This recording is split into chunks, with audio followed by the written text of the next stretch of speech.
Okay, so hello everyone, welcome back. So we start with the second and last lecture of today. So we are very lucky to have Florian Marquardt as a teacher today. He's the leader of the third division in the Max Planck Institute for Light. He has been working on very many topics in classical and quantum physics, and lately with a lot of interest in applying machine learning and developing machine learning algorithms. So the floor is yours. Thanks a lot for coming. Okay, thank you very much. I'm really happy to be here in Warsaw.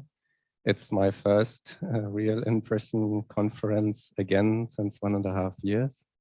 Actually, the last real in-person conference or workshop was also a school on machine learning back in Vienna in 2020. And then we tried to travel to the APS March meeting, but that doesn't take place.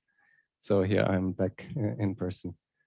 Now, the lectures I will deliver are about reinforcement learning. Reinforcement learning, to put it in a nutshell, is about having the computer discover strategies, discover novel strategies to deal with the world around it.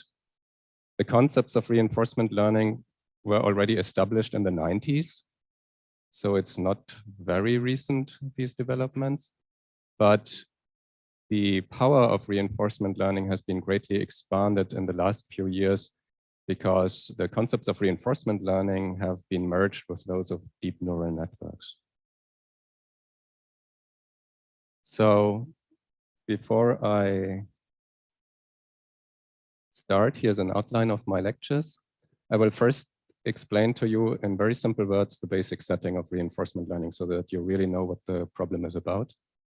And then I'll run through a series of examples, which I here labeled preview, meaning that we have not at this point yet understood how things work in detail, but you should see the variety of different scenarios that reinforcement learning can be applied to.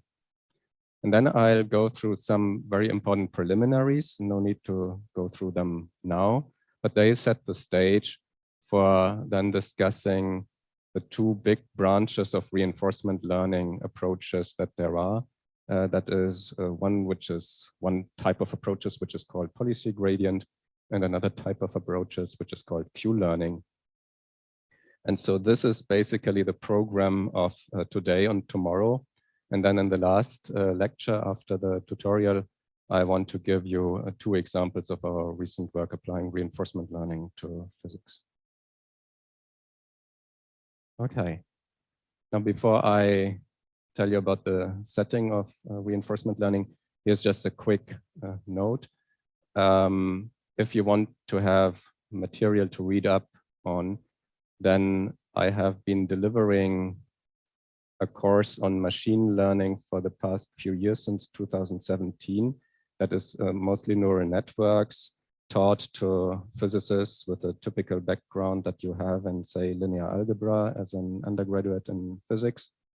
And if you want to watch the videos and also see the code examples, that includes a little bit on reinforcement learning in the later stages of the course, then you can go to this website noted down here.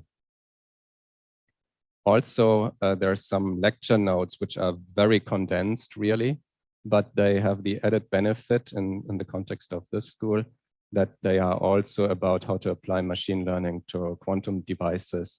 And that these lecture notes come from a Les Houches summer school back in 2019, and they have appeared this year.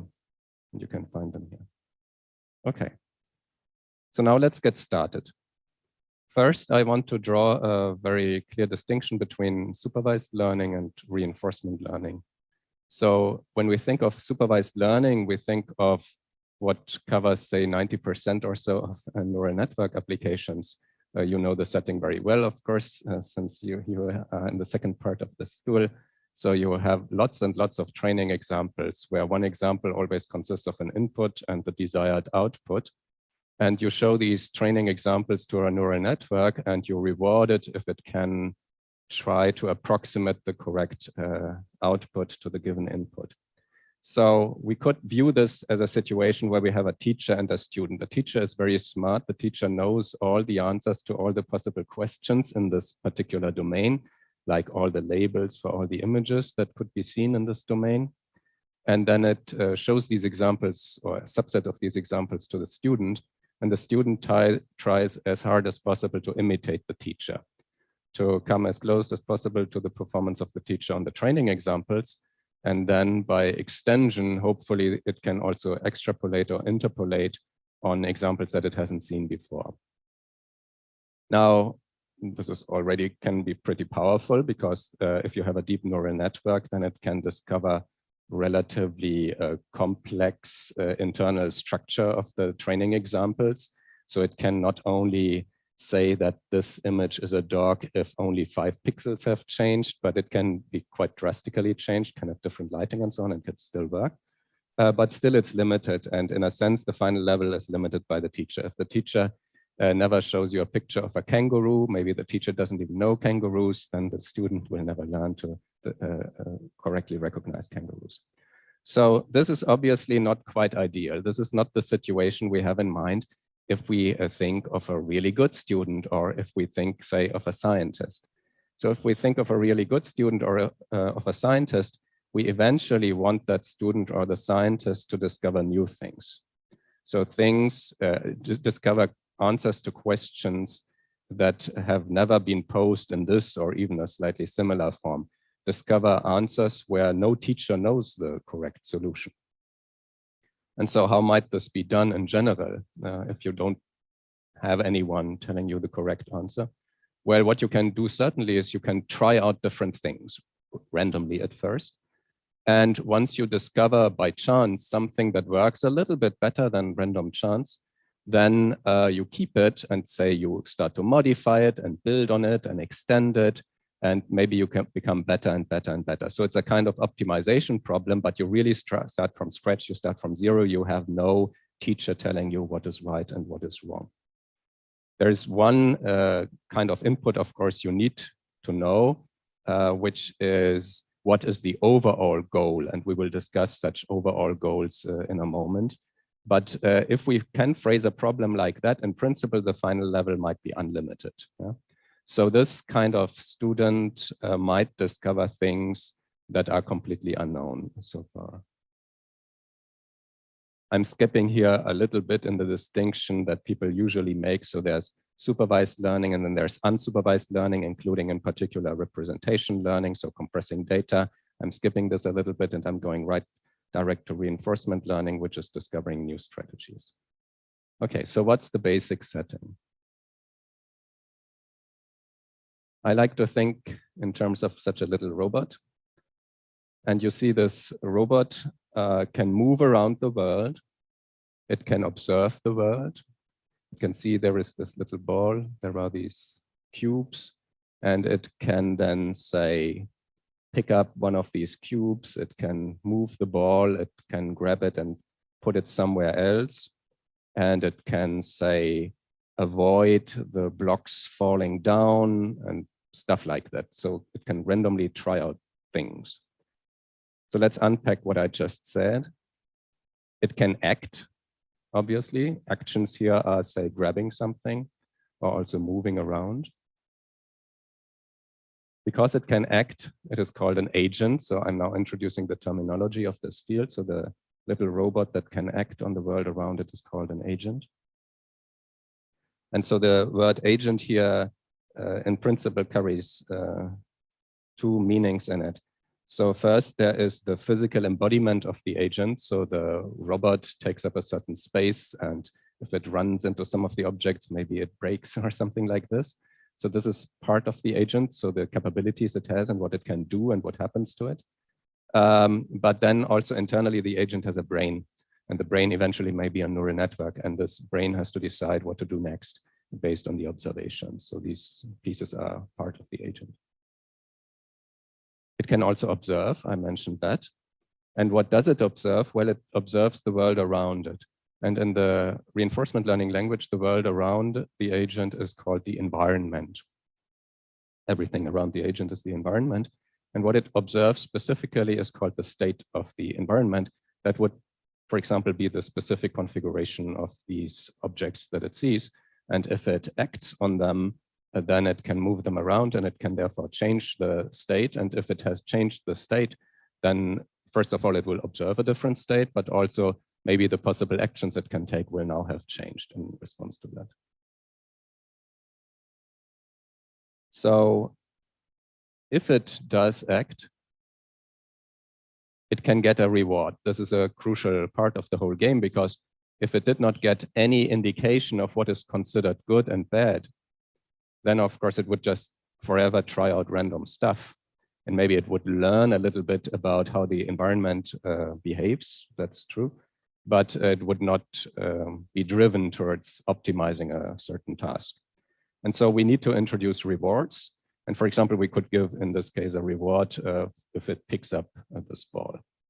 Now, the trouble with rewards is they may be delayed.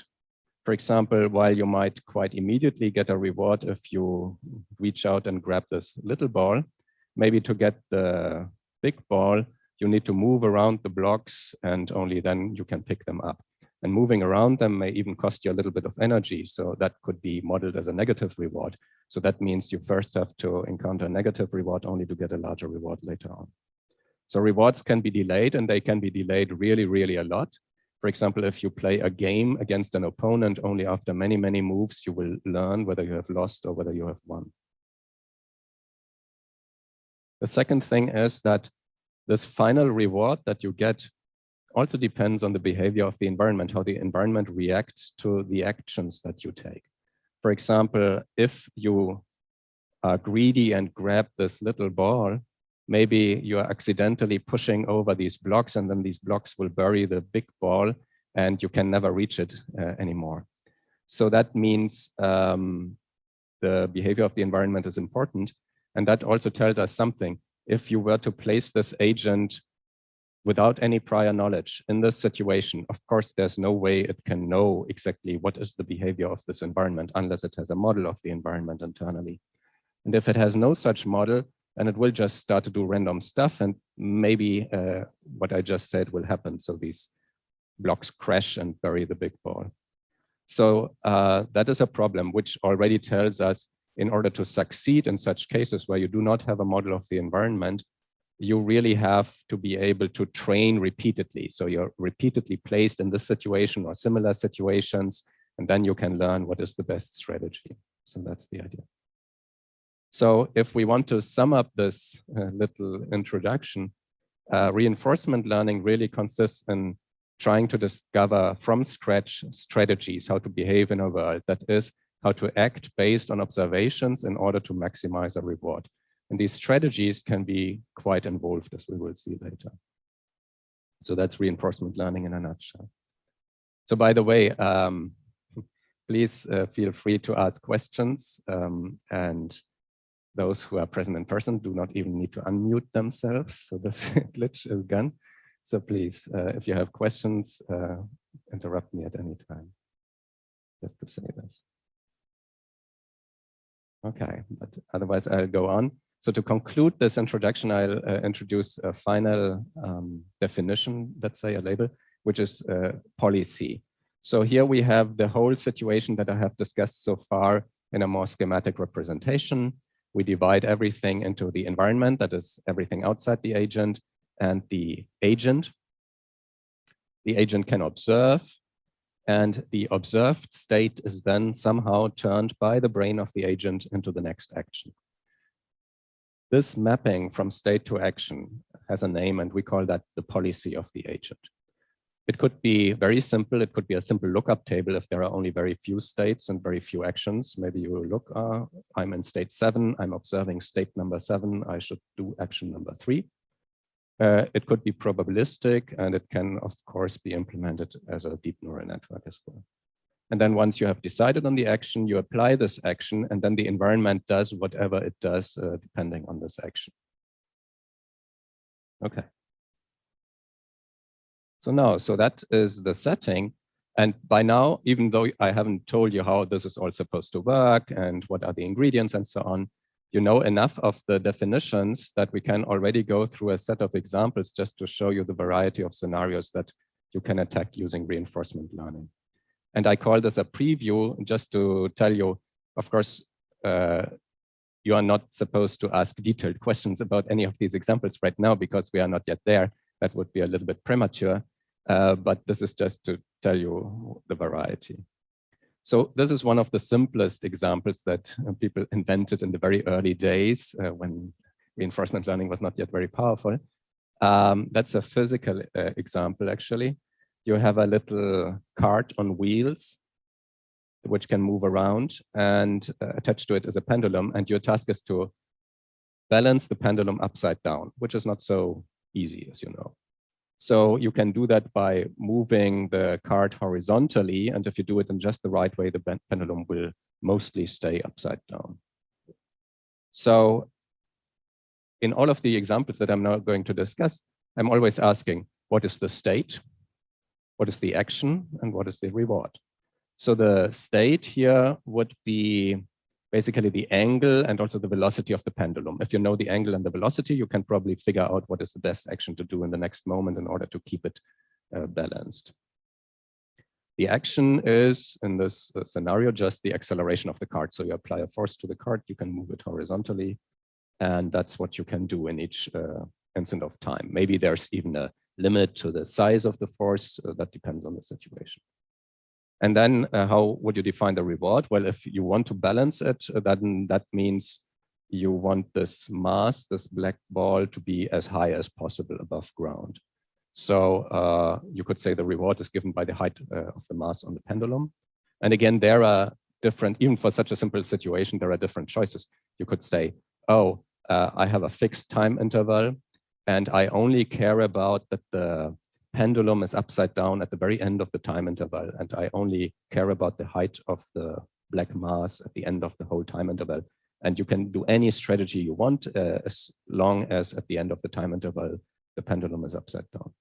Or you could say, no, I care about the average height, time average height of the mass, and that would lead to a different strategy. So strategies do depend both on the actions that you have available, obviously, also on the state or the representation of the state that you have available.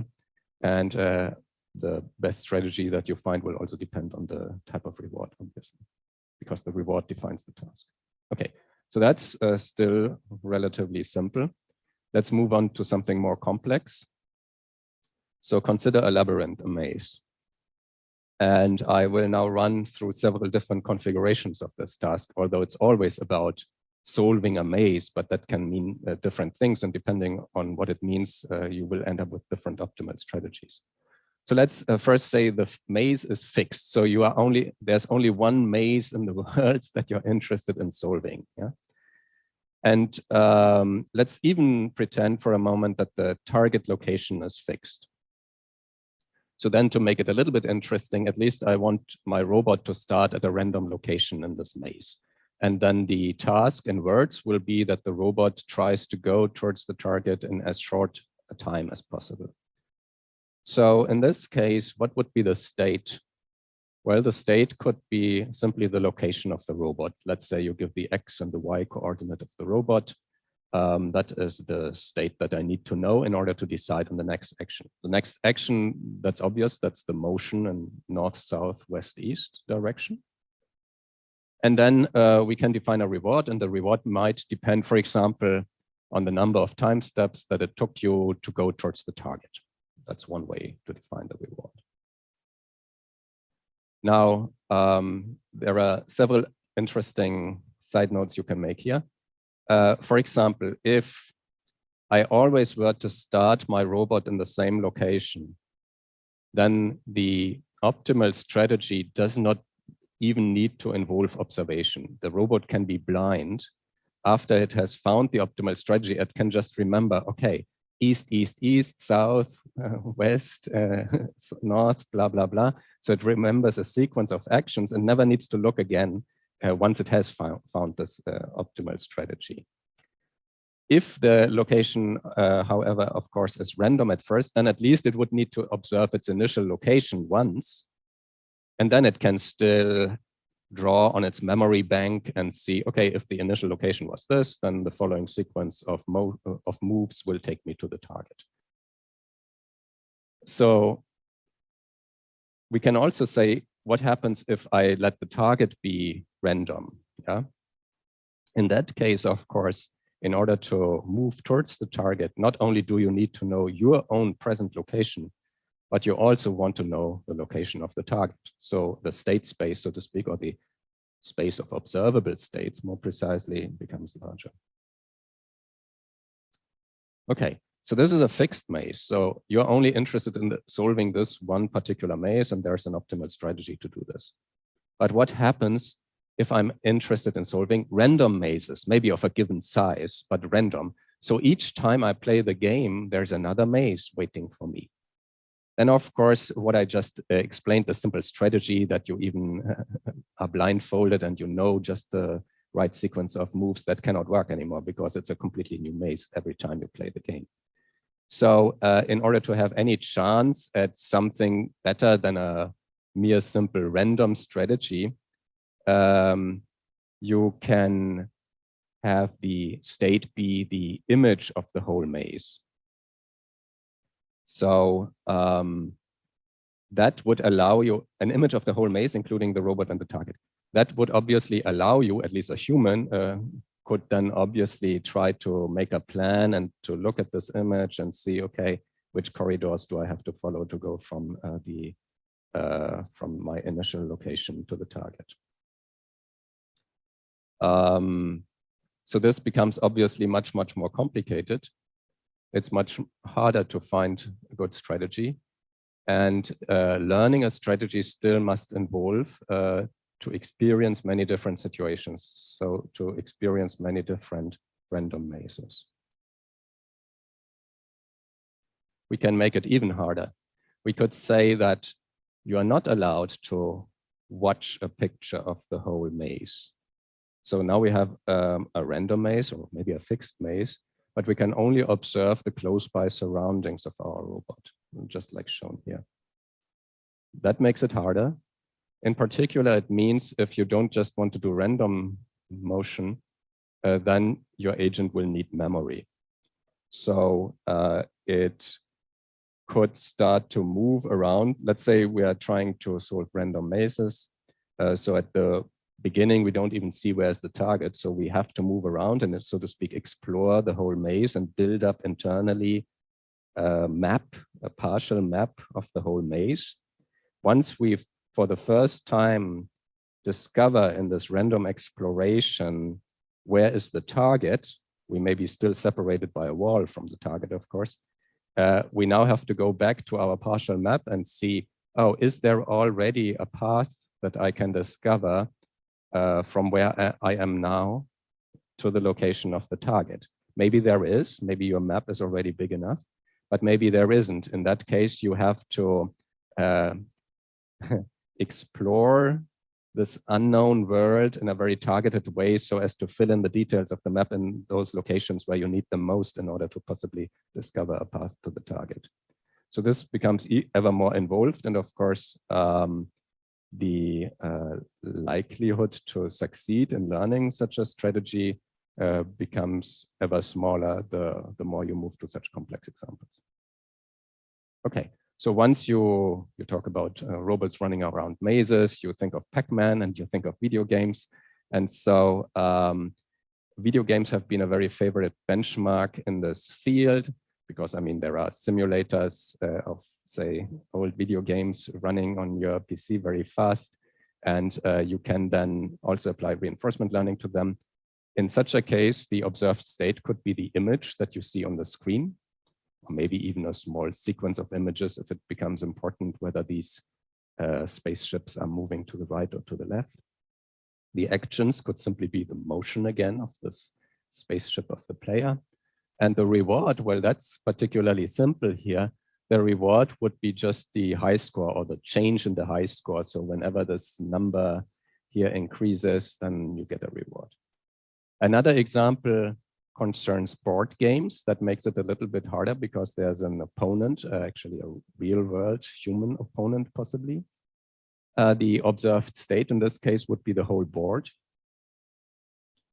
The actions would be to make one allowed move in the game. So in this game of Go, you would place the stone at a field that is still empty. And the reward is here very sparse, as people call it. So most of the time during the game, you don't get any reward. And only at the very end of the game, you get, say, 1 + 1 if you win, 0 if you draw, and -1 if you lose. So that's a very sparse reward, very delayed at the very, very end of the game. And from that alone, you have to build up your best strategy. One interesting side note here is that in our labeling of the different components, the environment also would include your opponent. So the opponent may be another agent, so to speak, but it's included in the environment from your point of view. Okay, so moving a little bit to quantum. If we control quantum devices, that is a domain where obviously we can apply reinforcement learning, because we are acting on a quantum device. And in particular, if you are performing measurements, so it's a case of quantum feedback, then it's particularly well suited for reinforcement learning because these measurements will correspond to the observations we take. So based on the observations, we will take different actions. So quantum feedback is a natural domain for reinforcement learning. And just to run through a series of random examples, a very simple example would be if you have, say, a cavity that can be driven by a laser field, and you measure the field that comes out of this cavity, say some homodyne measurement or some photon detection. And based on the observations, you take certain actions. That is, you change your laser drive, and maybe your goal could be to produce a certain state, quantum state inside the cavity. You can make it more difficult, and as far as the physical system is concerned, maybe this is a cavity that includes an atom, which will make its quantum dynamics nonlinear. It will make the control more interesting. It will also make the interpretation of the measurement results of this stream of photons coming out of your cavity more complicated. But the funny thing is, once you have set up a general reinforcement learning algorithm that is able to solve this situation, then presumably it will also be able to solve that situation. Whereas if you had figured out a strategy to prepare a quantum state in this situation by hand, programmed it explicitly as an algorithm in a computer, then you would have to start basically from scratch again if you go to this more complicated situation. So that's the beauty of using reinforcement learning algorithms. Okay, and then you can go on, you can drive a single qubit or a chain of qubits or a more complicated arrangement of interacting qubits.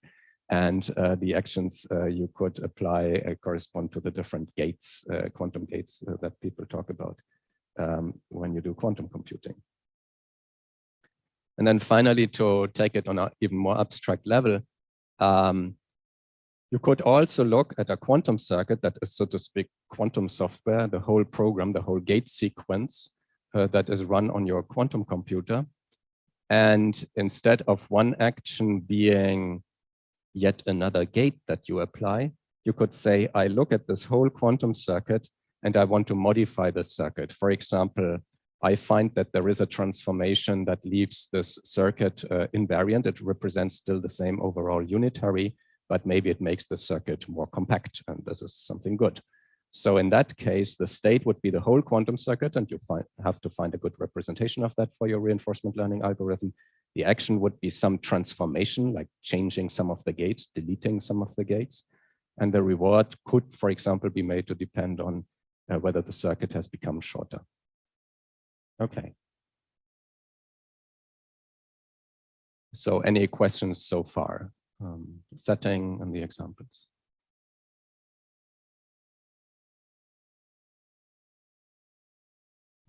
Yep. When you modify your quantum circuit, it's like you start at a minimum of your loss function. So it's like you probably have two competing terms. Like one is like solving the same, like being the same, giving the same solution, and making the circuit shorter. So you would start at the minimum of the first loss function at the beginning. So you would first need to escape a very strong minimum, Okay, right? so I will discuss this. Actually, this is one of the examples I will discuss in the end. But very briefly, we will only allow transformations that keep the same unitary, so to speak. These are the allowed game moves in the game of Go. And so it's automatically guaranteed that the circuit has still the same functionality. And then I'm only shooting for a reduced size. But it's still true that I could run into a multi-target optimization situation. For example, whether the total number of gates should be reduced or whether the total time span should be reduced. These are kind of slightly different things. And then, as always, if you want to optimize several things at the same time, you have to decide on a kind of mixture. So in the end, you can only optimize one scalar function, of course. So you have to decide on a kind of mixture that you want to optimize. Or if you want to be a little bit more sophisticated, you can draw something like a Pareto boundary. So you draw the best value of one of the two target quantities versus the value of the other quantity. But these are all details that will come up later. Sorry, just short. Will you comment or discuss more the issue of memory of the agent later? Yes, it will come. It will come up specifically in one of the examples. It will not matter for our general discussion of the approaches. Maybe I will say something about that, not right now, but in one of the preliminaries. Okay. Thank you. Okay, so let's move on. So I will now go through a few things that we really need to set the stage to understand what's going on. The first is about this very important aspect that rewards can be delayed. Yeah. So you don't immediately see whether what you did is really good. So now I first want to introduce a few notations that are important. The reward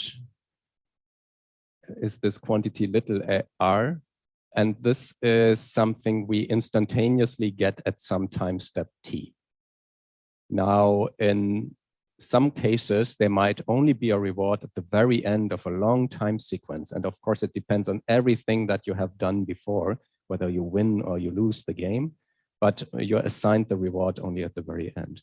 In some other cases, there may also be at least parts of the rewards that can already be assigned quite immediately after you did something. So if you look at these video games and look at the high score, it's not only assigned to you at the very end of the game, but even throughout the game, you see whether the high score increases. Okay, so this is the reward. And then we want to sum up all the rewards in order to get the return. This is the quantity that we really want to optimize, the sum of all the rewards. Now here's an interesting side note. If I consider the following simplified situation, let's say that the states during this time sequence are sampled completely randomly at each time point. So independently of the action you took, that's just a fresh state. And then the reward only depends on the action that you take in response to this particular state, not on any memory or anything.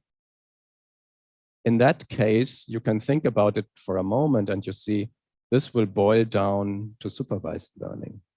Because basically what happens is that the completely randomly, freshly sampled states are something like the random input samples of a supervised training scenario.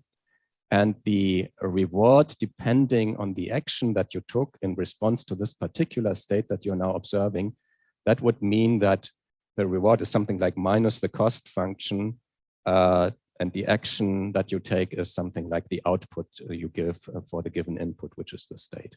So you can phrase, if you like, supervised learning as a subset of reinforcement learning.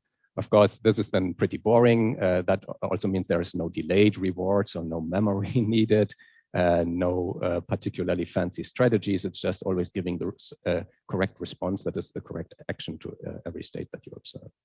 Okay, but I just wanted to clear this up. In principle, supervised learning is a subset of reinforcement learning. So now we want to optimize the return. And there's one interesting aspect here. So if I'm already at time t, I could also be interested just in the total return starting from this time t onwards. So I just sum up the rewards starting from time t. And I see you starting from time t. And now I can ask myself, okay, if I want to choose the best action at time t, do I want to optimize the full R that I introduced before that sums over all time steps? Or is it okay to optimize this particular future return starting only from time t? And actually, it turns out that both are equivalent. Both are equivalent for the simple reason of causality. If I take an action now, it can only influence the future rewards. It certainly will not influence the rewards in the past. And so optimizing the overall capital R or the future return RT defined here, that's really equivalent. And so this is also often used in the actual formulation of the strategies, but I will not make a big point in the following about it. Okay, so that's the future return. And then there's one further step you can take, and that changes things actually. And this step is what is called discounting. So the qualitative idea is that maybe for some reason you care more about getting a reward fast than getting it at the very end. And so what you can do to express this mathematically is you can take your reward, RT prime here, and multiply it by an exponentially decreasing function. It exponentially decreases as a function of the time difference. So as you go further into the future, you don't care so much anymore. So the action that you take now will be optimized so as to give you high rewards pretty soon into the future. And you don't care really what happens very far in the future. So in order for this to be exponentially decaying, this factor gamma needs to be less than 1. If it's very much smaller than 1, then that means this discounted future return is just equal to the current instantaneous reward. And then your action will always only optimize this current instantaneous reward and nothing else. So to make it really clear what this entails, let's just go through an example. Let's say we have already decided on a strategy. My agent is playing some strategy. And if I plot the reward as a function of time, it looks like this. So it does some actions relatively soon, which give it a fairly good reward. Then there is a long period of stagnation, and then it also gets a reasonably good reward in the very end. I could try a different strategy, and maybe the strategy has actions that don't give me this good reward in the beginning. And so it seems I'm doing bad. But it could be that by doing so, I'm just delaying the reward, and in return for me being patient, I get a really large reward later on.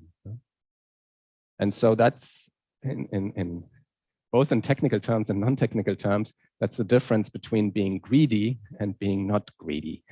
So if you are now checking your Facebook post right now, you're kind of being greedy, getting a large reward now, but you're not getting a big reward later on because you will not have understood the way how reinforcement learning works.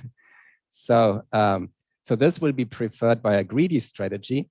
So that will be really the optimal strategy when gamma is much less than 1, where you always prefer the action that gives you the instantaneous largest reward. The second one will be preferred by the non-greedy strategy. And that's the one where you really sum up over all the future rewards and you say, no, I want to take the action now that will give me the overall largest cumulative reward. That is the area under this curve should be maximized, not what I see now, but the total area until the end of time. Yes.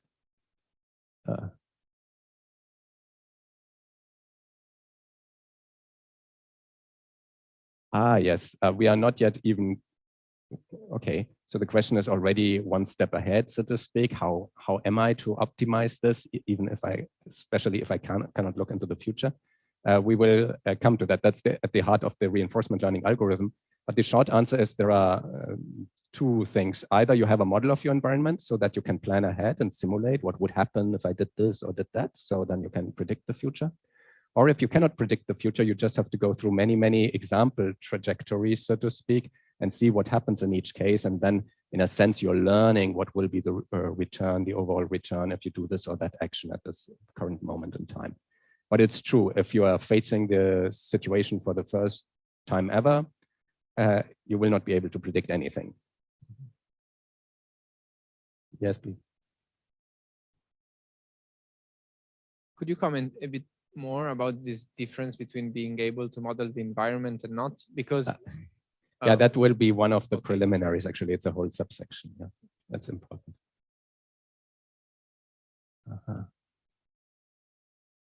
You basically map the space of all possible outcomes. In a sense, yes. Of course, I cannot literally go through all possible exponentially many strategies, and we will come to that. But yes, I have to explore what happens when I do this or that strategy. Yes. Okay, so this is about greedy versus non-greedy. Now we come to what you just asked. So model-based versus model-free reinforcement learning. I want to ask the organizers, how do you take the break typically? We are doing a break in the middle of. Yeah, okay, so we still go 15 minutes now and then we take a break. Oh, no, but I think it's good. Okay, so here's another very important consideration. So the return obviously depends on the dynamics of the environment, on what the environment does in response to your actions. And to make the situation really clear, I have simplified it here a little bit. Let's imagine there's only one action we can take sometime early in the process. There's one action I can decide. And then the environment will evolve further, but its evolution obviously depends on the action that I've taken. And to formalize this, I say U of A is the state of the environment at the end of time, let's say, if I have taken action A at the beginning of time. And then depending on that, there will be a return. There will be an overall cumulative reward depending on the dynamics of the environment and depending on the action that I've taken. So now, if I know a model of the environment, if I know this dynamics U of A, then things are pretty good. So for example, if I have a classical physical system, I know the equations of motion, I know all the parameters of my Hamiltonian, there are not too many degrees of freedom, there are no stochastic influences, and my action is a force, then I can certainly calculate what would happen if I apply this force or that force. Different trajectories will result and different returns will result. So I could go through all the possible actions that I take, and depending on those, I get one or the other return. If in particular, the action is continuous, then I could try to optimize this action-dependent overall return by simple gradient descent. So I would just take the derivative of the overall return with respect to the action that I can take. And now you can rewrite it with a chain rule and you can say, that depends on how R behaves as a function of U, and it depends on how U behaves as a function of A. And knowing this dependence U of A, of course, that is the crucial part to make this possible. Now, the reason why I called this U is to be reminiscent of a unitary, because if you think of quantum physics, then the action might actually be the choice of a parameter in your unitary or in your Hamiltonian, same thing. And then the dynamics of the environment is described by such a unitary that has been made parameter dependent. And then depending on how this unitary acts, say on the initial state of your quantum system, you will get some final state. Maybe you compare it to some target state. That is a typical scenario. And depending on that comparison, you get a high return maybe. And so that is also quite well known in quantum physics. Such a technique, if you're really, say, into quantum state preparation or going towards a particular target unitary, and you have a unitary that is parametrized, and you do gradient descent, that particular method is called GRAPE. And that is one example of model-based reinforcement learning. So you have a model of what your environment does.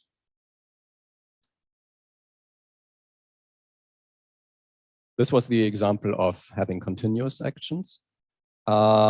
Just briefly, what happens if you have discrete actions like moving north or west or south or east, but you still have a model of your environment. In that case, you could imagine that the space of all possibilities that you can explore, you could represent as a tree.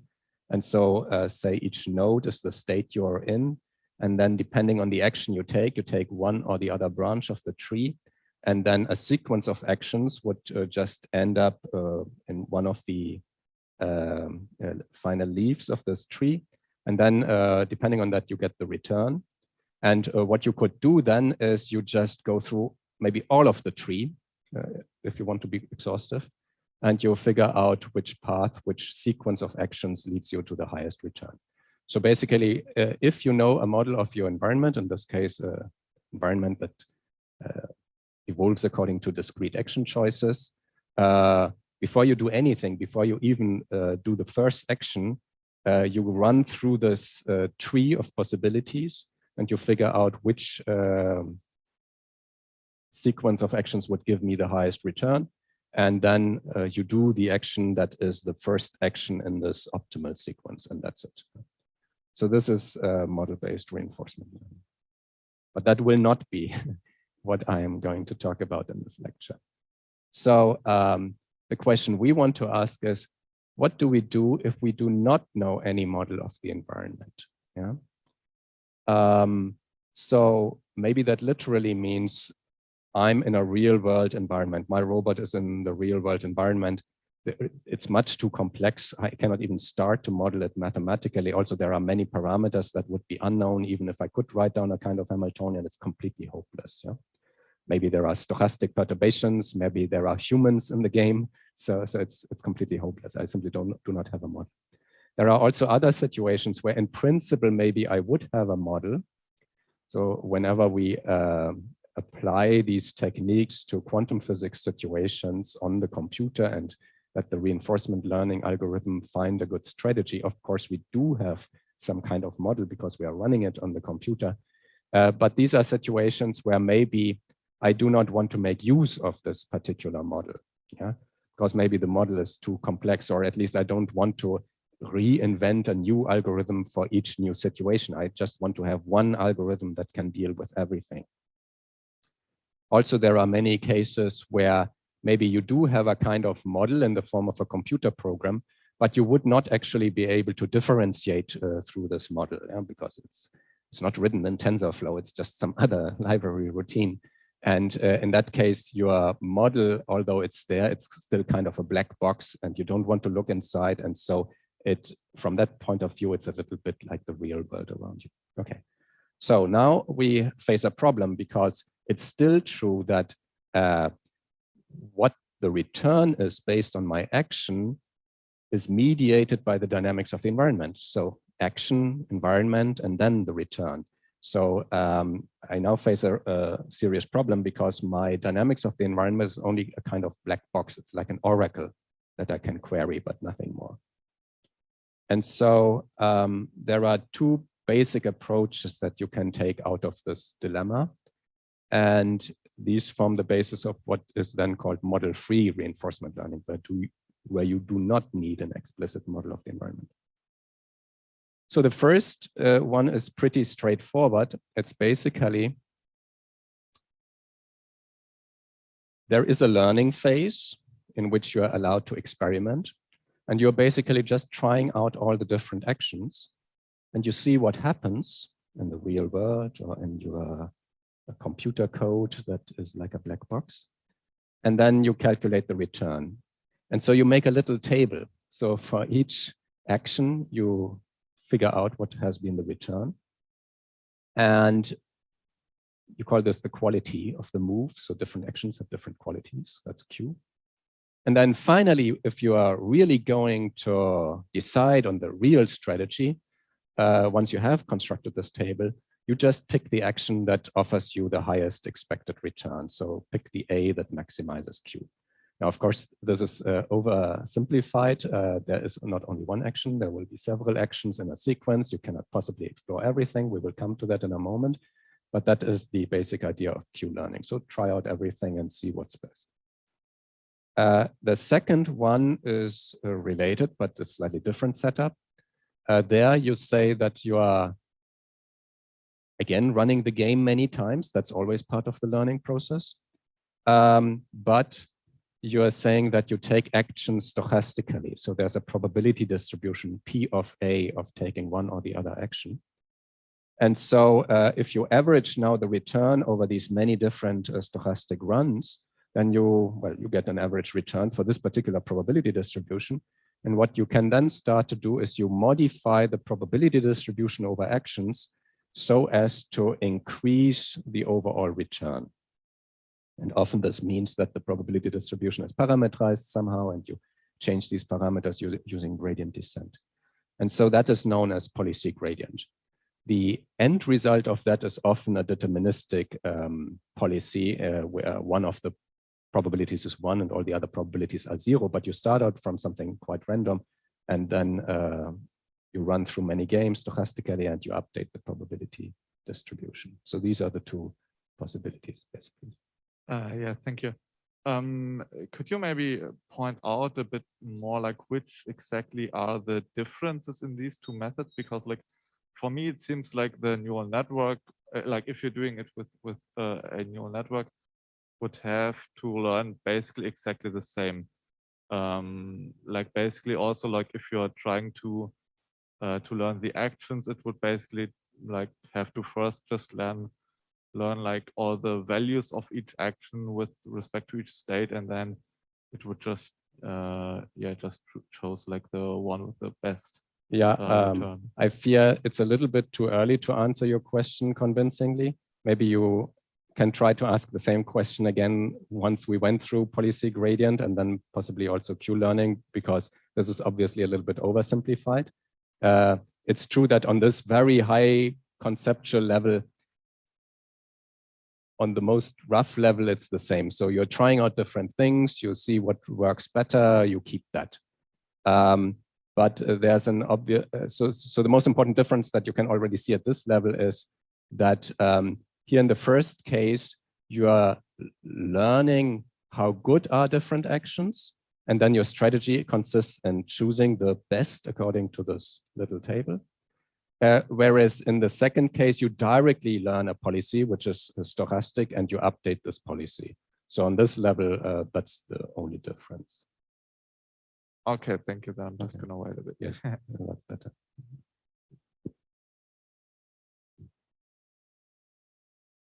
Okay, let me just still go to the last slide of this little section. Now, I presented it a little bit as if we can try out all the different actions there are and see what works best. Of course, in reality, this is not really possible because there's not only one action. There are many, many actions in a time sequence. And so reinforcement learning approaches do not really try out all possible policies. That's completely insane. But what they do is a stepwise approach. So they first become a little bit better than random chance in their action choices. And then they are using already the policy that they have learned in that way and applying it. And then they are modifying it a little bit and getting better and better. So they are always making use of what they have already learned so far. So that makes it possible at all to come close to some optimal policy. The danger, of course, is also apparent because you can really get stuck early on in suboptimal choices, and then you never explore the good region of strategy space, so to speak. And so what this means is there's an important balance to be struck, and that is between so-called exploitation and exploration. So exploitation is making use of what you have already learned so far. So really applying what you think is the best policy that you encountered so far. But exploration means trying out something new because you may be surprised. Maybe there are other actions that you can take that lead to even better returns. And so depending on the approach, maybe there is already some randomness built in, like in policy gradient when you have probabilistic action choices. But if not, if you try rather something like Q-learning and you start, say, from a bad approximation of the Q function, then we will see later that you can deliberately introduce some randomness to encourage the exploration. So that's also quite important. You have to try out different stuff, otherwise you can never learn whether there might be a better strategy around. Okay. So I think at this point it would be a good place to stop, but before we make the break, are there still questions?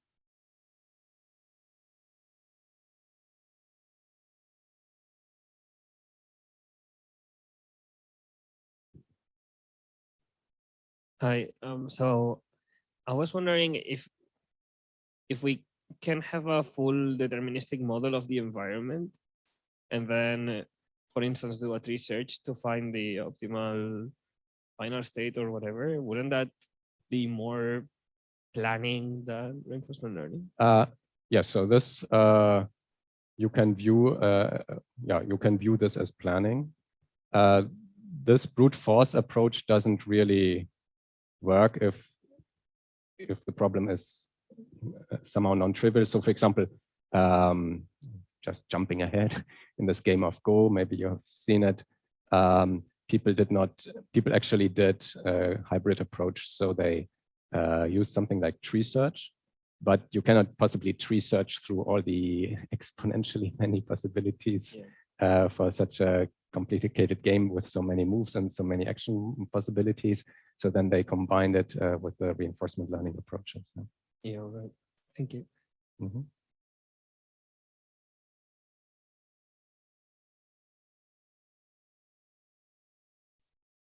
Okay, so if there are no more questions, let's take a 10-minute break. Okay.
Okay, so I think we are all back. So Florian, whenever you want, the floor is yours. Okay, hello, welcome back. Are there still questions left over from the first part of the lecture?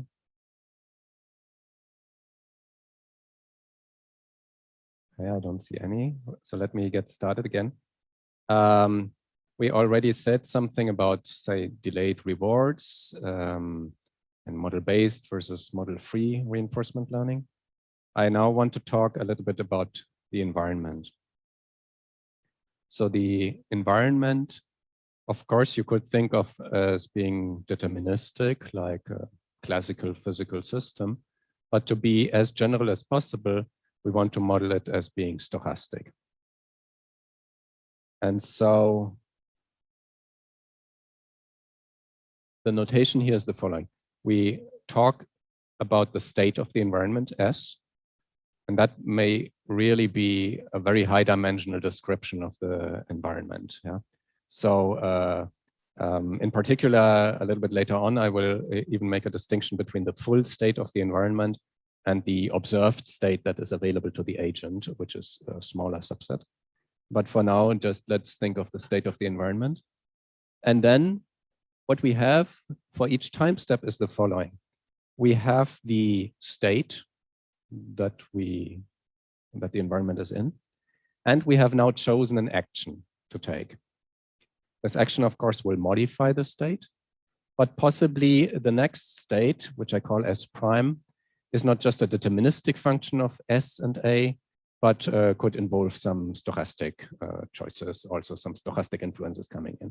So in general, to cover this, we want to talk about a probability distribution, namely the probability to arrive at a state S prime, given that previously we had been in the state S and we took the action A. And so that's called a transition function.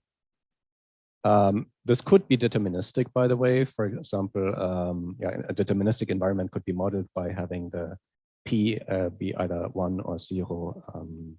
So there would only be one transition active, so to speak. Now, if I leave away the dependence on the action, then this is a classical example of a Markov stochastic process. So I jump between states with certain probabilities. Nothing depends on the memory. Nothing depends on the states that are visited in the past. Everything only depends on the current state. But here we have this extra piece that there is an action that I decided on. And so that's called a Markov decision process. So just graphically, even if I have decided on the action, there's still different probabilities to go to different states as prime. Okay, so now you ask, well, isn't this a little bit restrictive? And there are many, many interesting examples that do not fit into this framework. And the answer is actually no. This is super general and you can cover basically everything. So the first question you could ask is, well, what if the environment has some memory?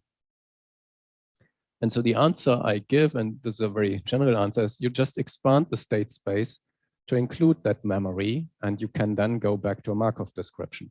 And a very classical example would be, suppose you're doing classical physics, you have a particle that is moving, you consider its coordinate and its velocity, and you know that given the coordinate and the velocity is good enough to predict an infinitesimal time step later, the new coordinate and the new velocity. So that's in that sense Markov.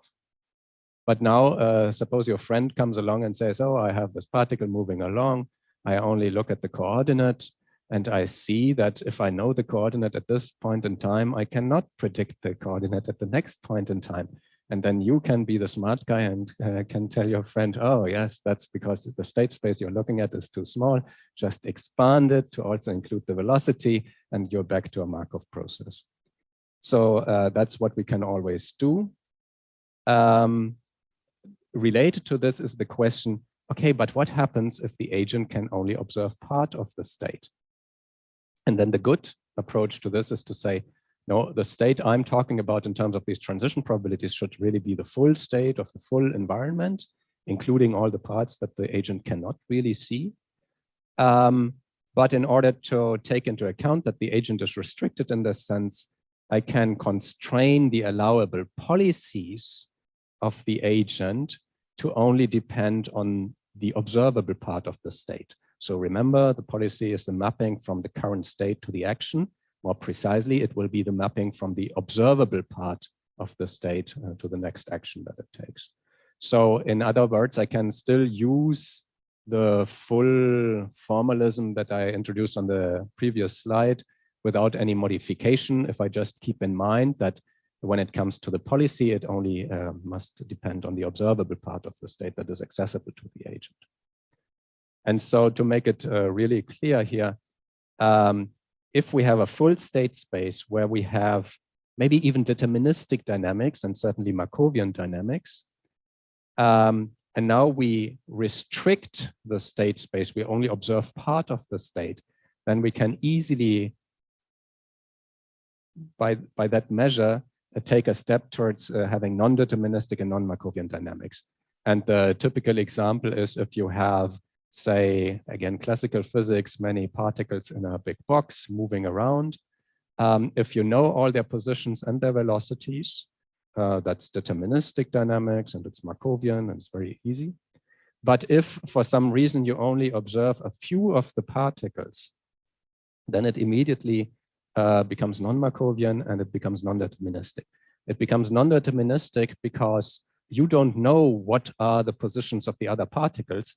And so when the other particles exert forces on the particles that you do observe, that for you seems like stochastic influences of the external environment.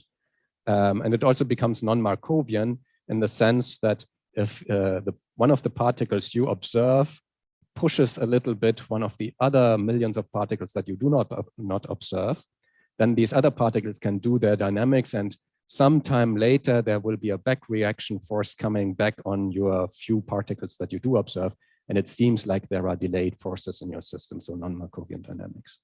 So that's important to know. And if you think of the situation of the little robot only looking at its surroundings, that was a classic situation where the observed state space is much, much smaller than the full state space.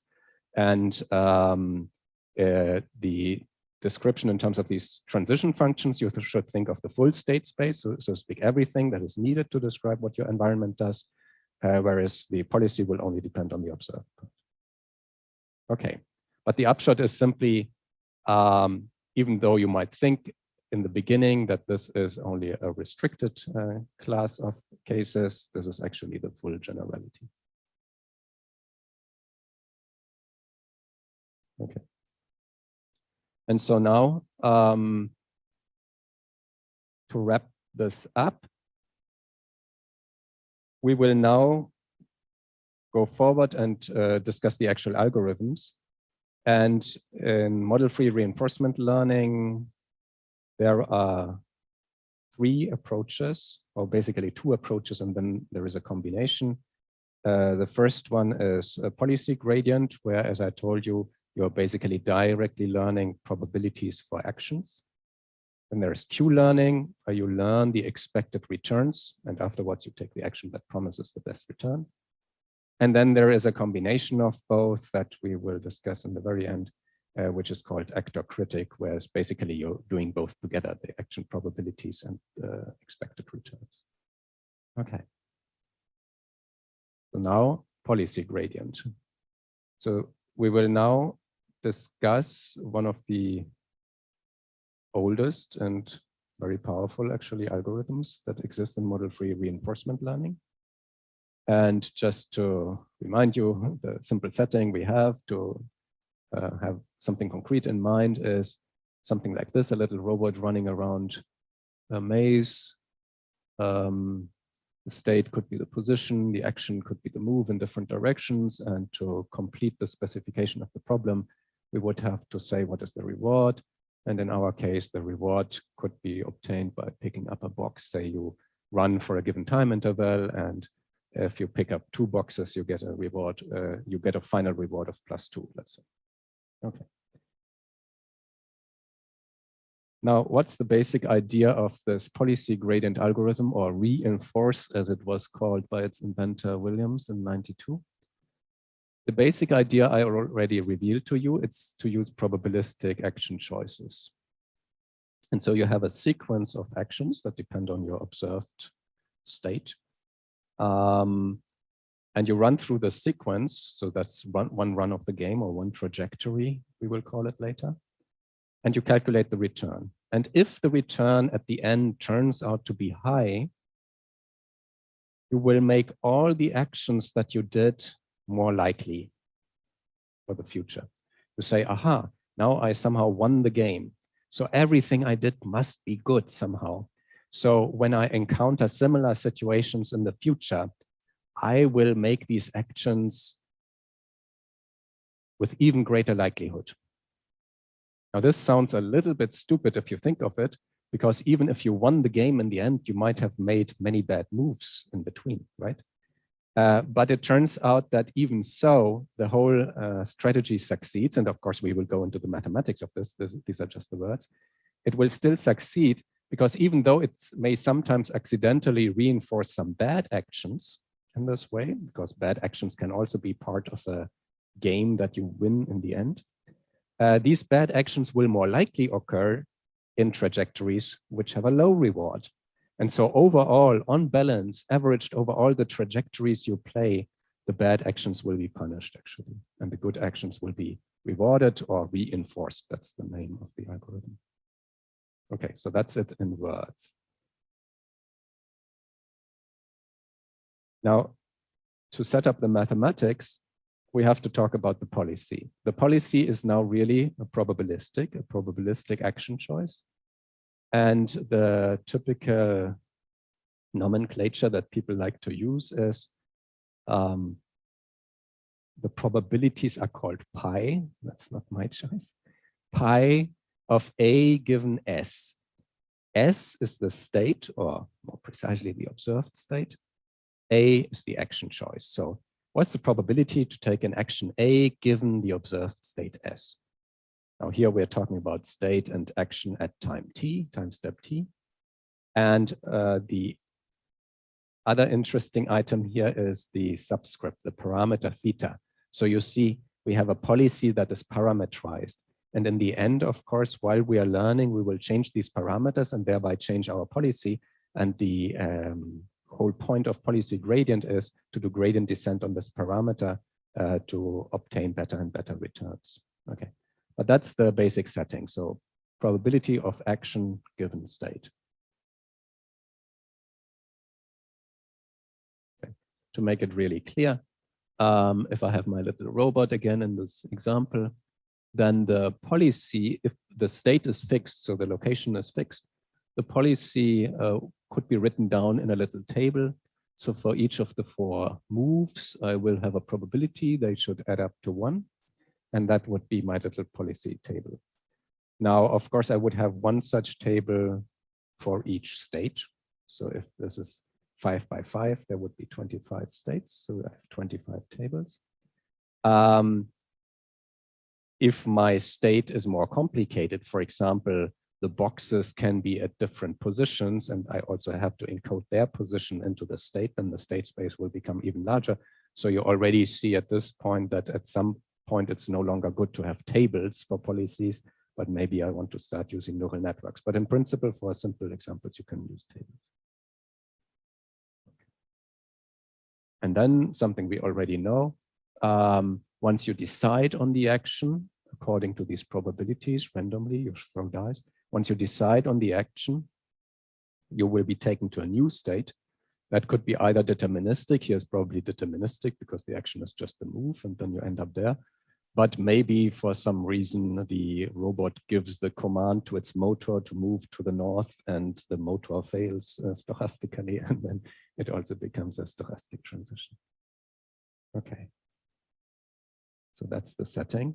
And what this results in, now coming back to the more general setting again, going away from the simple example, we have a sequence of states that we visit, and we take actions for the transitions between these states. So state S0, let's say, is the one where we start, and we take an action A0, we end up in state S1, take an action A1, end up in state S2, and so on. So that's the sequence. And I will refer to the sequence of actions and states as a trajectory. So the trajectory, which I will label tau, is the sequence A0, A1, A2, and so on, and S1, S2, and so on. Now, such a trajectory, if you run the whole thing again, typically you will not end up with the same trajectory, even if the policy probability distribution is the same, because we have stochasticity both in the actions and in the transitions of the environment. So what you have to talk about are probabilities. Specifically, what is the probability to see this particular trajectory, this particular sequence of states and actions? Well, it's not so difficult because it's Markov, fortunately. So let's say I start in S0, then I would calculate what's the probability for a certain, for the action A0 that I actually take to arise. So that's pi of A0 given S0. And then once I have decided on this action A0, I can calculate what's the transition probability for the environment to go from S0 to S1. And then it's the same game again. So then I'm in S1. What's the probability then to perform a certain action A1? And given that I now know this action A1 and I know the state S1, what is the probability for the environment to transition into S2 and so on? So always action, environment, multiplying up all these probabilities. So once you tell me this particular sequence of actions and states that is the trajectory, I can tell you what's the probability for this particular trajectory, which of course will be a small number because there are exponentially many other trajectories. Okay.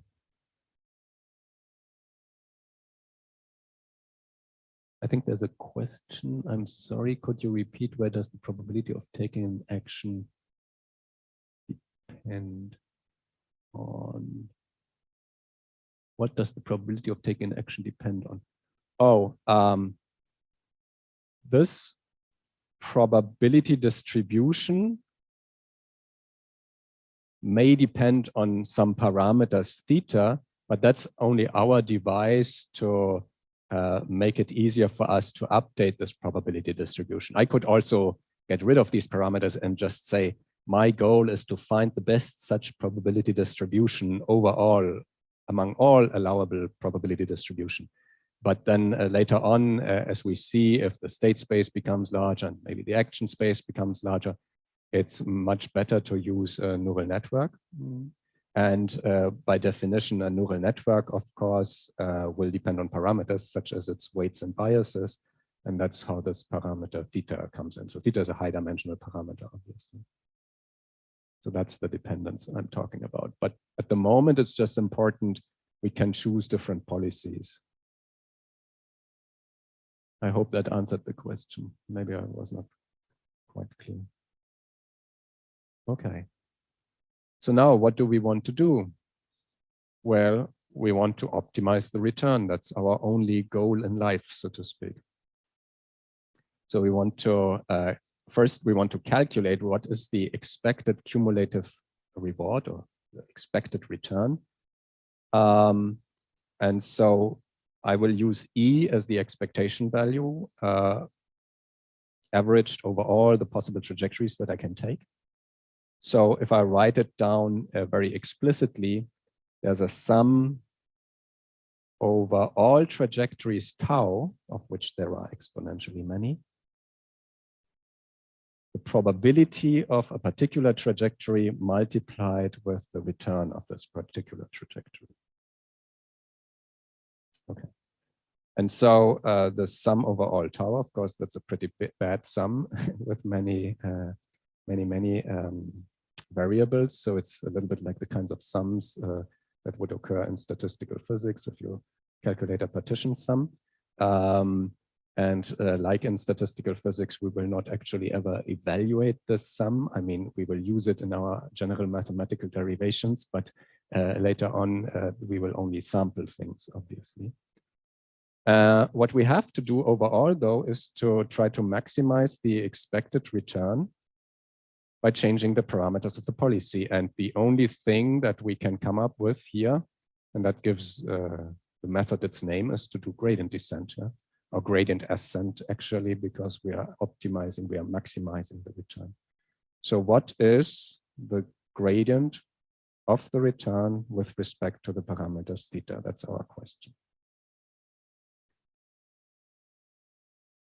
So we have to apply the gradient to this sum over all trajectories p times r. And there's a little aspect here to consider, namely that the parameter dependence is in the probabilities, and that's a little detail that is worth discussing. So there's a trick. I don't know whether it came up during any of the other lectures here. That might very well have been, but so bear with me.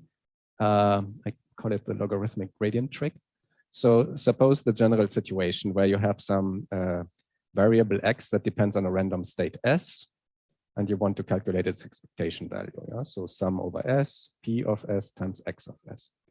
Now assume that maybe this variable also depends on some parameter theta, but in particular, the probability distribution also depends on this parameter theta. Now, we want to calculate the gradient with respect to theta, because that's also the setting that we will need for our return that we want to optimize. There's a slight problem here, or it's at least making things not so nice, because if we take the gradient, of course, this also acts on the probability distribution. And if it does so, then the result will no longer look like expectation value, because the expectation value, I want to have probabilities, not the derivative of a probability. So the question is, can we rewrite the result anyway, again, as an expectation value? Expectation values are good because then I can sample them stochastically, because I will never be able to calculate these sums deterministically that I have over exponentially many trajectories. So I want to write things as expectation values. And so there is a simple way to do this. If you take the probability, you take the gradient, you can write it as p times the gradient divided by p. So nothing happened. But then the second part, that is obviously the gradient of a logarithm of p. If you apply it like this, then you see there's the p again that you need for your expectation value. And then it's multiplied by the gradient of the logarithm of the probability. So overall, if I sum up all the terms, the derivative of the expectation value is the expectation value of the gradient of the logarithm of the probability times x, plus the expectation value of the simple derivative of x. So the first term is the one that you could make a mistake in if you somehow think that your gradient with respect to theta only should act on the x itself. So now going back to our task, I just recall the formulas for you. You have the expectation value of the return. It's the sum over all trajectories, p of tau times r of tau. We want to take the derivative with respect to the parameters, because that is what we need for gradient ascent. Now, we can immediately apply our trick. It's even easier here because r, the return, does not depend on the parameters.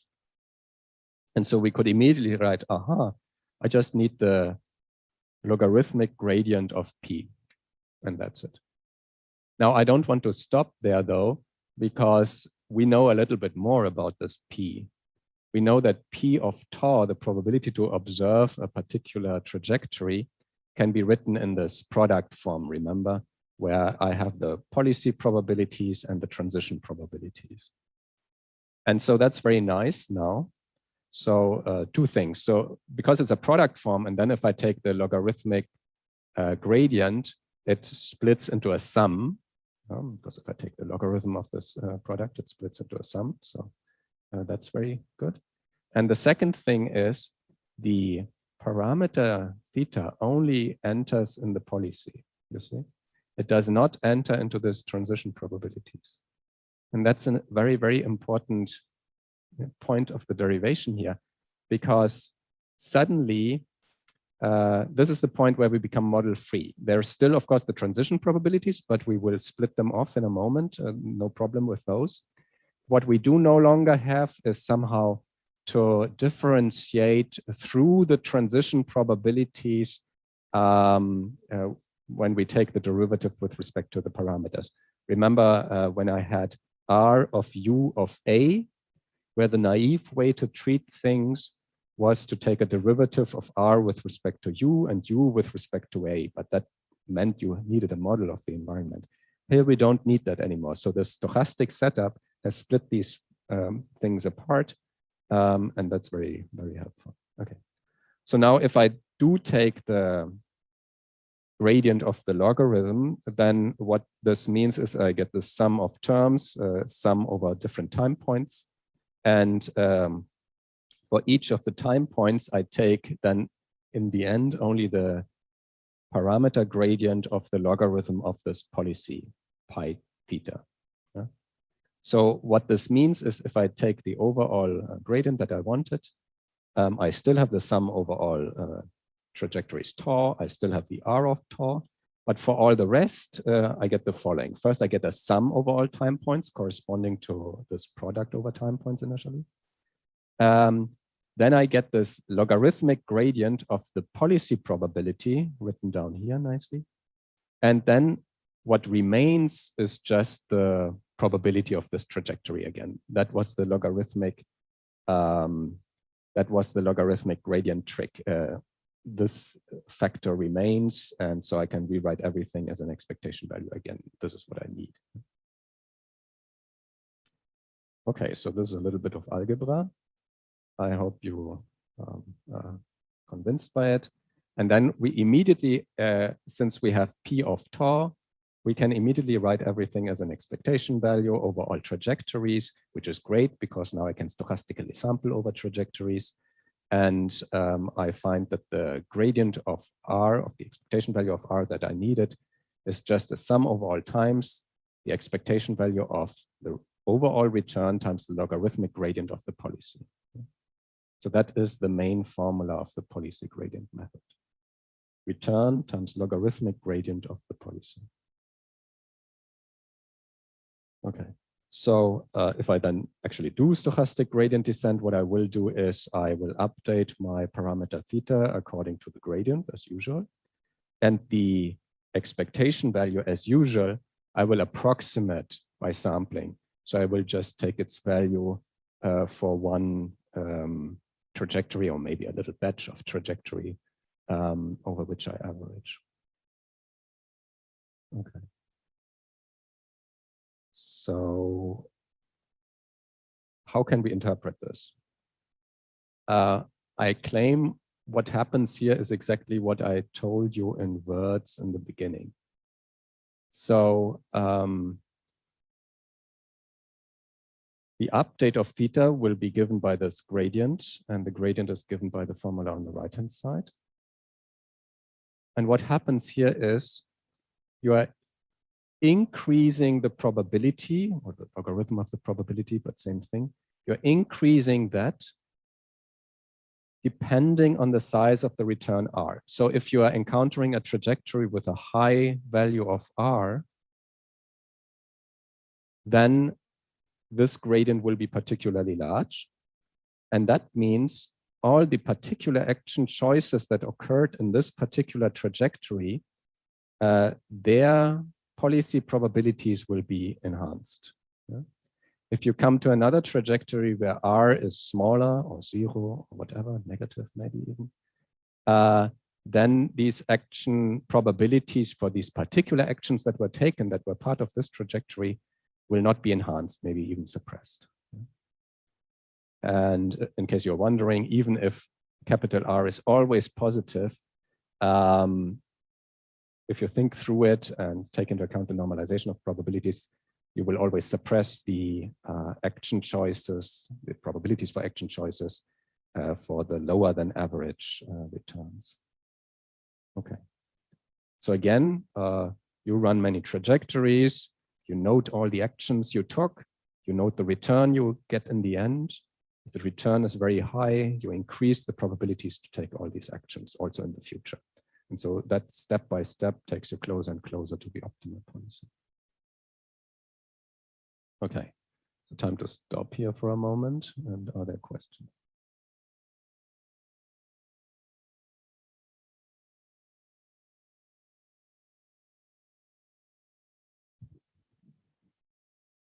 Hi.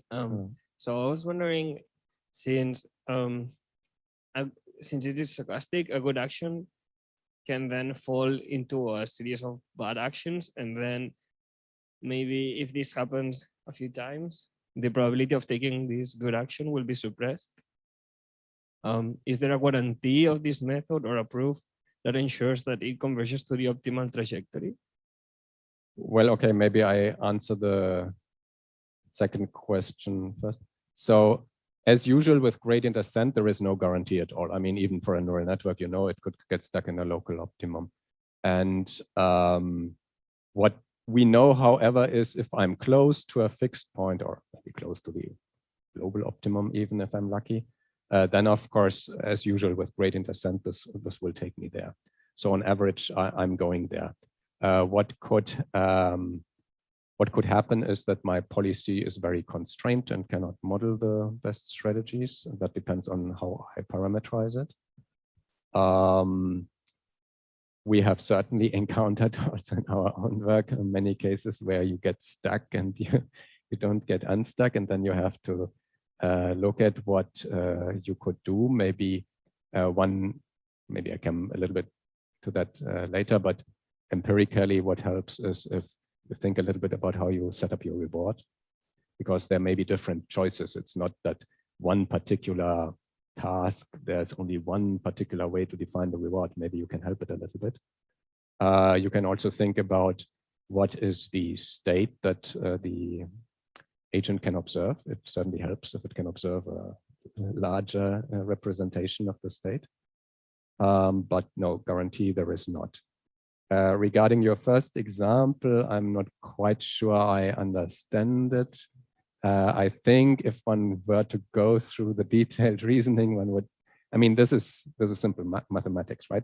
So I agree, one can get stuck in local optima, that can always happen. But I think the example you gave was a little bit of the sort, okay, there's a good action, but then there are many bad actions. Because the many bad actions, the return is low, so that's bad, everyone is punished. Yeah, that's true.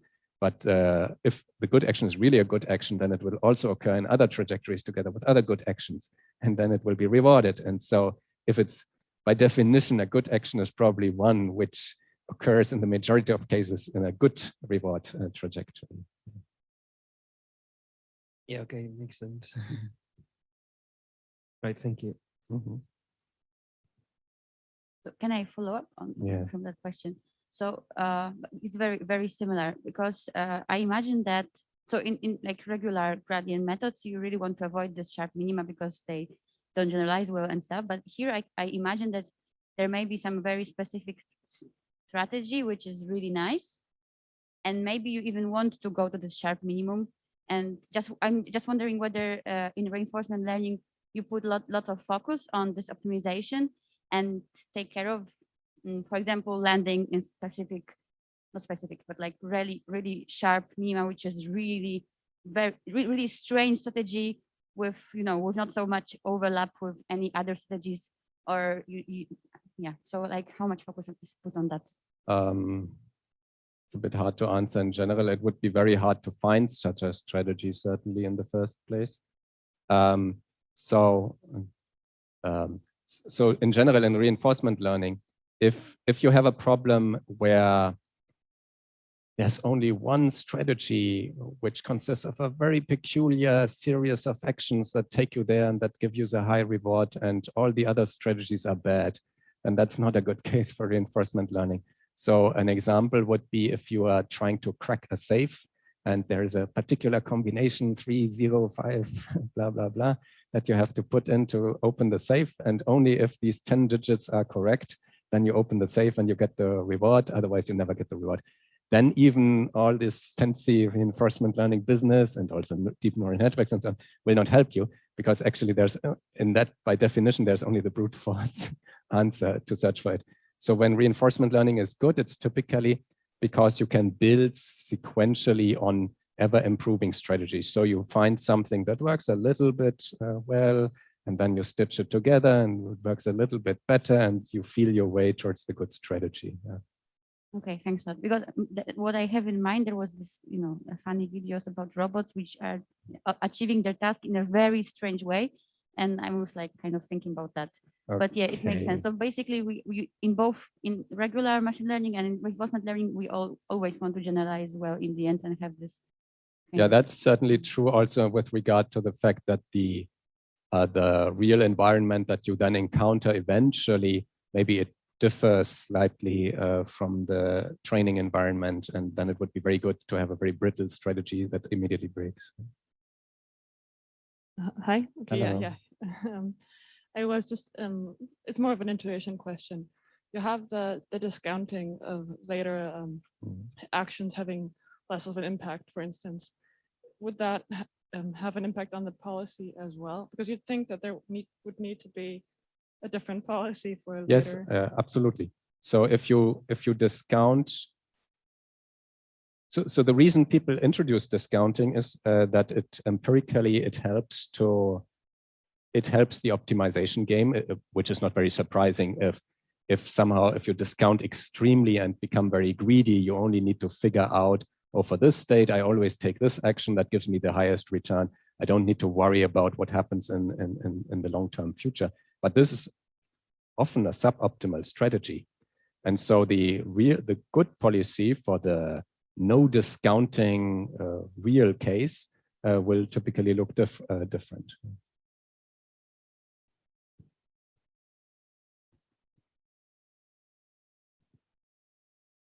Okay, so there are no further questions. Let me just move on to a very nice toy example. So I call it the random walker. It's a robot, of course, that walks on a one-dimensional lattice. It can move in direction +1 or -1, up or down. The state is the location of the robot, but the observed state that the robot can base its actions on is actually nothing. The robot is blind, so it doesn't yet observe anything.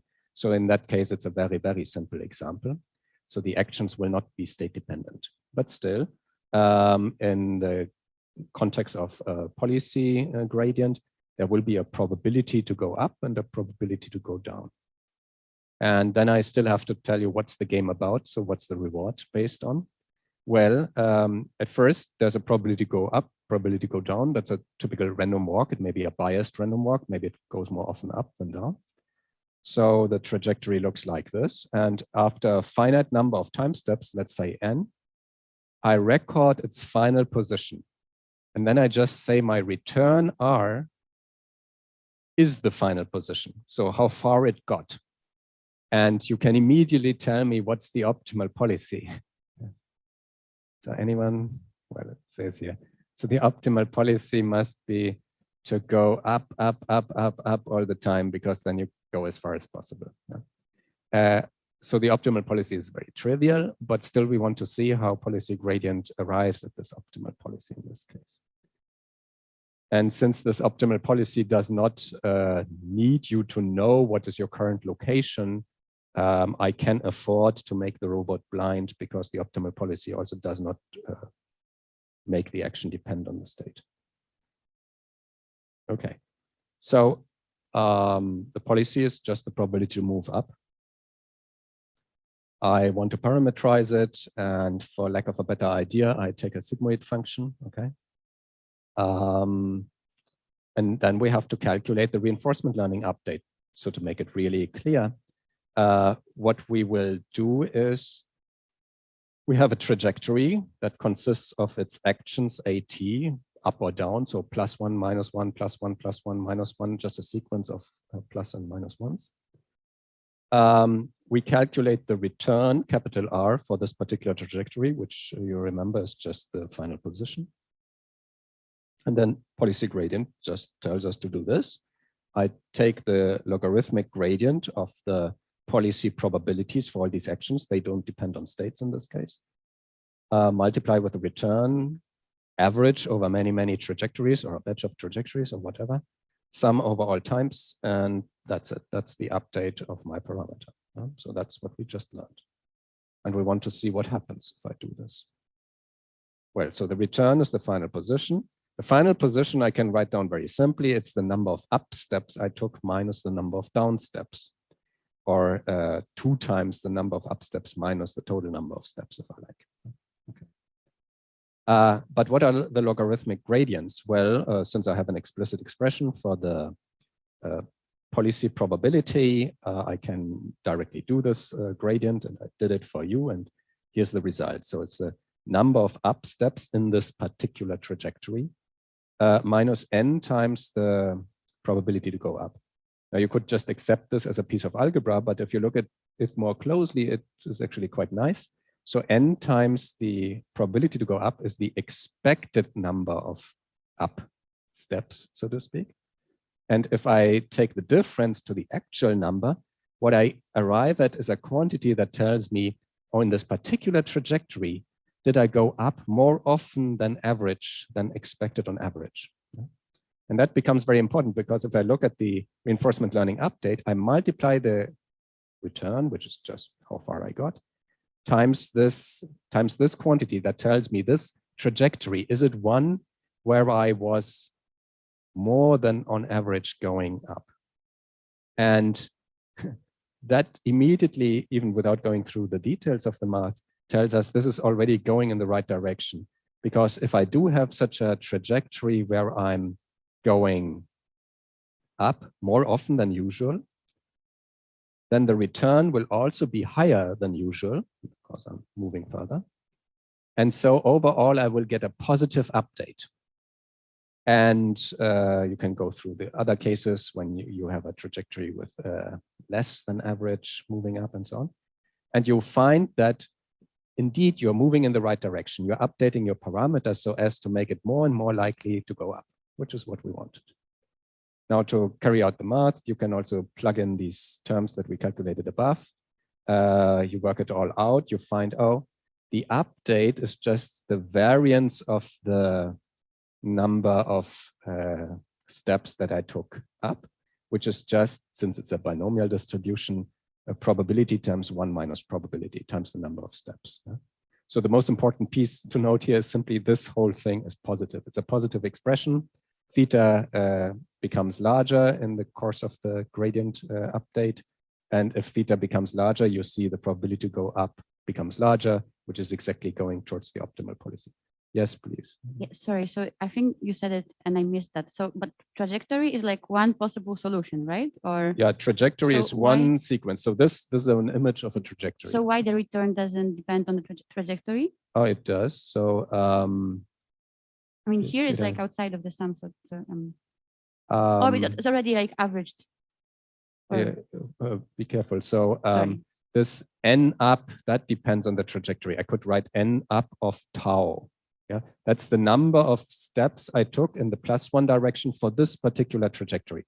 So this r is still a function of tau. This n up is a function of tau. Also, this n up is a function of tau. So all of these things are still trajectory dependent. So everything that sits inside this big average is still trajectory dependent. And then I carry out the average. Sorry, this works, but I mean, in this update, so the r stays. It's like, yeah, I'm just. The r is trajectory dependent. That's very important. Yeah. Yes. So the trajectory dependent r is multiplied by the trajectory dependent logarithmic gradient. And then afterwards, I average over trajectories. And what I get, maybe you're asking about this. So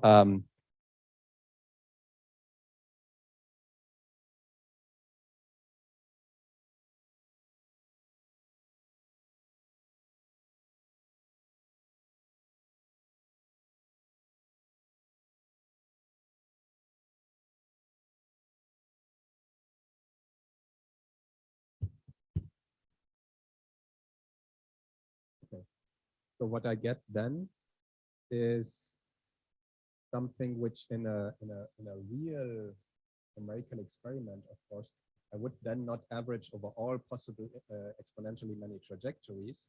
But since I'm doing the analytical version here, I can do that. So my average is really the literal average over all possible trajectories. Okay. Now, thank you. Okay, there is another question.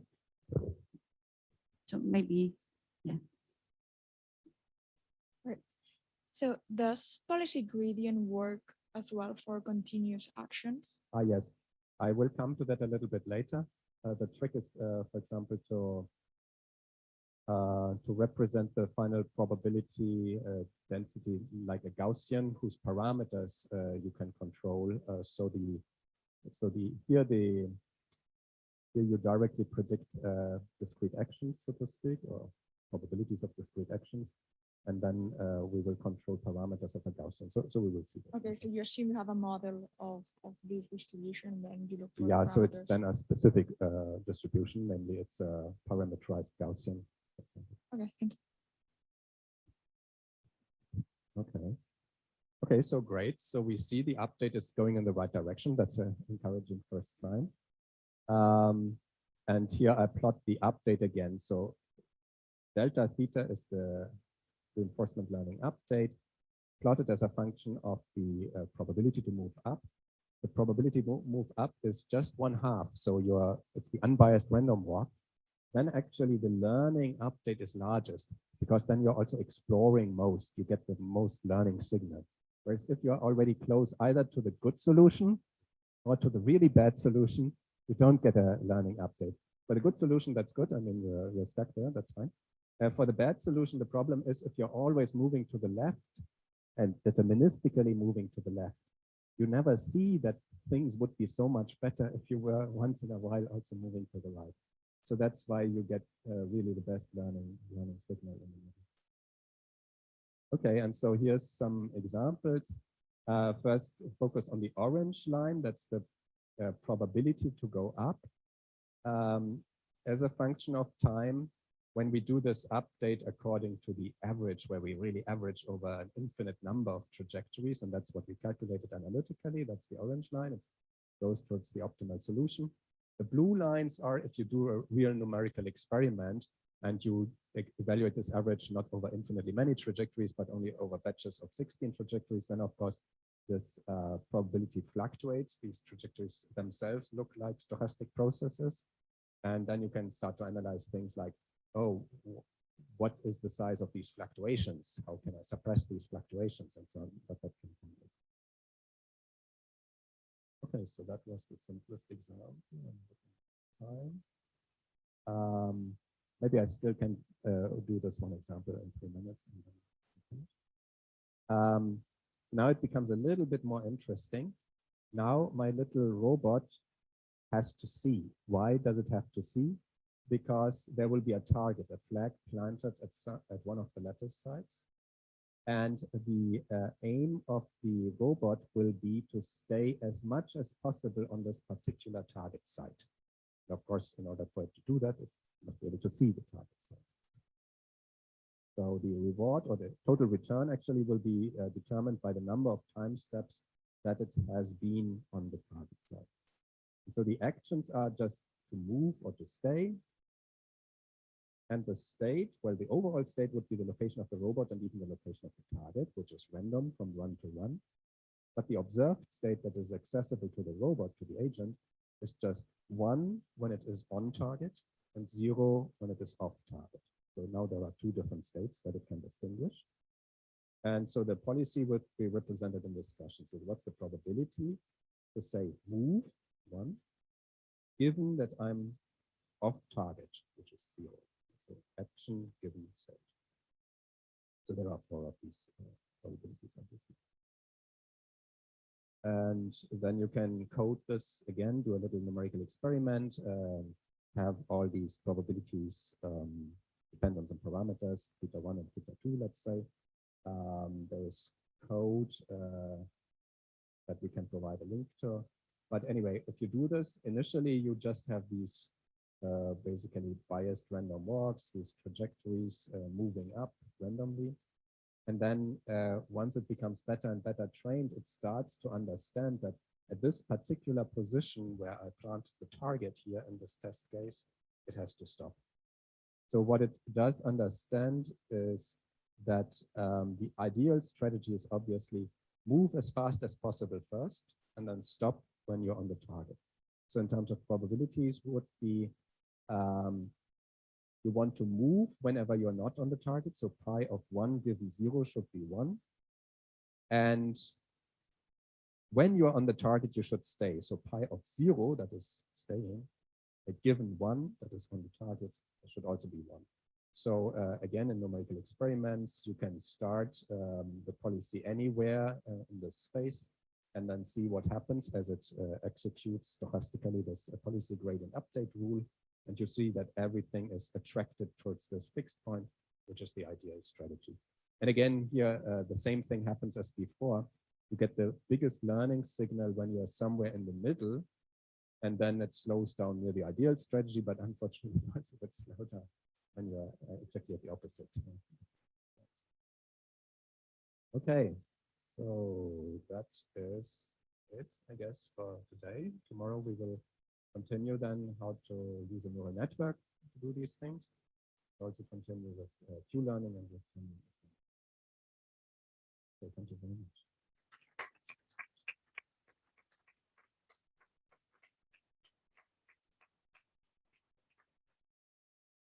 If there's any short question. Yeah, maybe let's take some questions if you have, unless you're too hungry. But remember, greedy versus non-greedy policy. Okay, then Okay, thanks again. Yes, you will have plenty of time to ask Florian questions. He will also join us for the dinner. I mean, for the drinks, which is beginning of the 7 p.m. We see